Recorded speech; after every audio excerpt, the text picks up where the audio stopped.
mooy le deuxième faux pas bi nga xam Sénégal daf ko def la crise que nous avons vécue avec Abdoulaye Wade ak Abdou Diouf ak ñi nga xamante ni ñoo jamonoonte ça nous a énormément coûté la crise que nous avons vécue avec Abdoulaye Wade ak Idrissa Seck ça a énormément coûté à l'État du Sénégal la crise que nous avons vécue entre Abdoulaye Wade ak ñi mu àndaloon ñoom Moustapha Niasse au départ et ensuite avec Macky Sall nous a énormément coûté on ne peut pas se payer encore une énième crise boo xamante ni bu crise bi di am yéen a ngi ci seen jàmm seen njaboot ñoo ngi ci seen jàmm seen i ñoñ ñoo ngi ci seen jàmm parce que def ngeen une purge aujourd'hui de toutes les compétences qui étaient dans l'état profond yóbbu fa seen i nit et doyalu leen ba tey gis naa ne vous êtes vorace voilà seen gourmandise dafa jéggi dayoo donc loolu nag Sénégal mënu ko nangu on ne peut pas se payer une énième crise man dama leen di wax ne leen maa ngi leen di delloo ci kilifa yu baax yi nga xamante ni ñoo sos réew mi ca valeur ya ñu incarné woon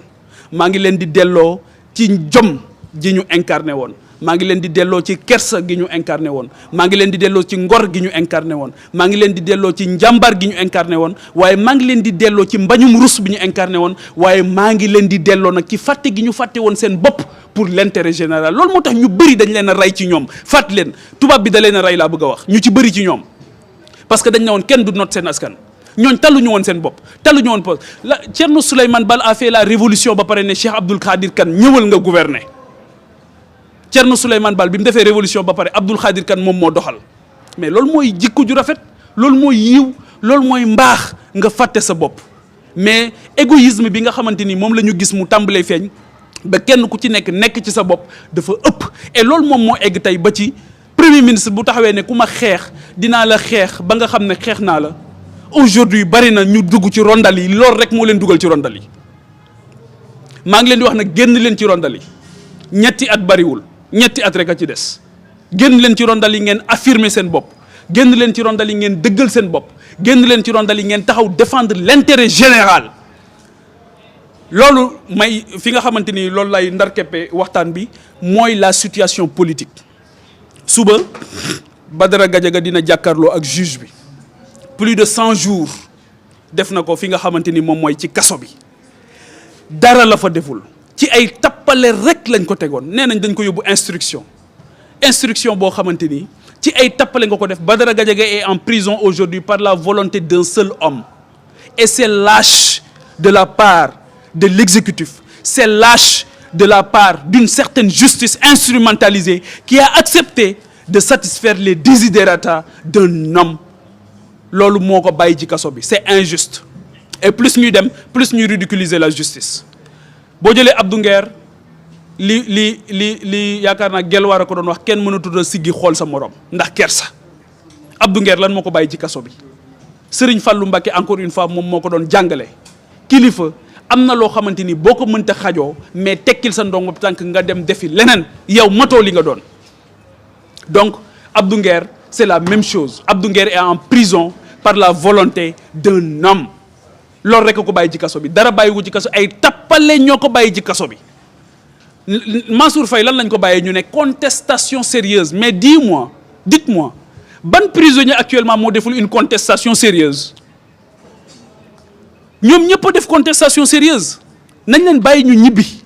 defuñu dara ci kaso bi parce que li tax ma ne nañ ko leen bàyyi ñu ñibbi mooy ñëpp xam nañ ne képp ku jébbal sa bopp képp ku leen jébbal seen bopp mu ngi ci biti ak loo mën a def boo leen jébbalee seen bopp yaa ngi ci biti képp koo xamante ni yaa ngi am taxawaay wala nga bañ dañ naan sax dañuy jël dugal nit ci kaso bi parce que faale wuñu xamuñu li muy def dara xamuñu ci li muy def dara et ñu jël seen tif daal di koy mettre à la solde de tout le monde muy toog di xool ay transactions bu ay miettes jaaree ci sa compte sax ñu daw woo la loolu moo tax homme d'affaires yi kenn jëlatul risque fi mu ne nii di dugal sa xaalis ci Sénégal ñii jël nañ seen i bagages dem nañ fële nga xamante ni moom mooy Abidjan ñii dem nañ fële nga xamante ni moom mooy Guinée ñii dem nañ fi nga xamante ni moom mooy Gambie Sénégal nekkul ci ay loxote waxuma ko premier ministre moo ne réew mi amul kilifa premier ministre du Sénégal moo ne réew mi amul kilifa plus ñuy dem plus on se rend compte de l'énormité ci li nga xamante ni moom la wax waaye plus on se rend compte de la vérité aussi réew mi moom ak kiñ ko dénk mburu fof ka farine bonnet blanc bonnet ils savent pas pourquoi ils sont là une incompétence notoire man foogoon naa ne ci incompétence bi lañ yem ndekete dinañ ci dolli une inconscience et une indifférence et il ferme les yeux devant les difficultés des Sénégalais ci communication rek lañ nekk am nañ junniy snapper am nañ junniy tiktokeur pour faire de la communication sur des slogans et sur des annonces mais ak sur des mesures mais dans la réalité il n'y a absolument rien li fi waa ji bàyyi woon sax mënuñu guñ koo peinture oo ma la eggale de mënuguñ ko sax peinture waaw donc pour man c'est inadmissible ce qui se passe dans ce pays loolu moo tax ma jàpp ne tey dimanche la certes tey yéen a ngi woon ci seen kër yi certes tey ñun ñii ñëpp ñoo ngi woon ci sunu kër yi certes mais am na loo xamante ni ngor mayewu ko am na loo xam jom mayewu ko am na loo xamante ni kersa mayewu ko premier ministre du Sénégal bii day fontoo waa Sénégal président de la République bu Sénégal bii daa croiser les bras léegi moom léegi laissez-deux la def li ñu naan laissez-deux c'est presque un ministre des affaires étrangères bis c'est presque un ministre des affaires étrangères léegi daal moom fii lay yem ab génn dem aéroport bu Yoff tukki bu kii ñëwee keneen ki jël avion bi tukki chacun veut faire l'actualité ci ñoom ñaar ils sont en train de se battre chacun veut faire l'actualité et quand est-ce que le peuple va faire l'actualité yàlla xam na ne bu ñu ne woon premier ministre déplacé wu keroog dem na ba Radisson dem na ba Sicap bi jàkkaarloog Radisson bi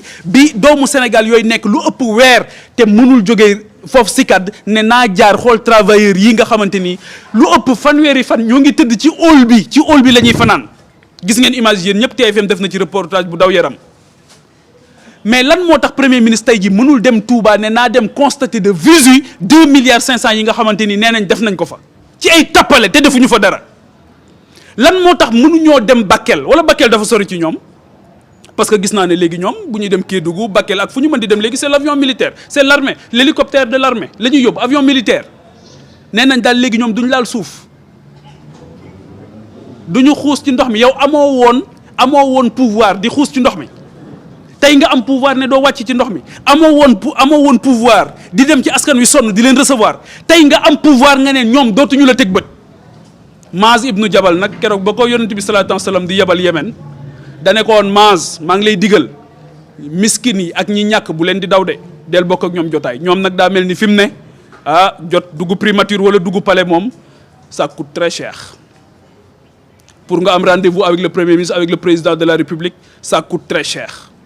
bi ñuy doog a ñëw nag def nañ du populisme et de la démagogie à 2 balles jéem a recevoir nit ñi boo jëlee l'Assemblée nationale c'est la même chose aujourd'hui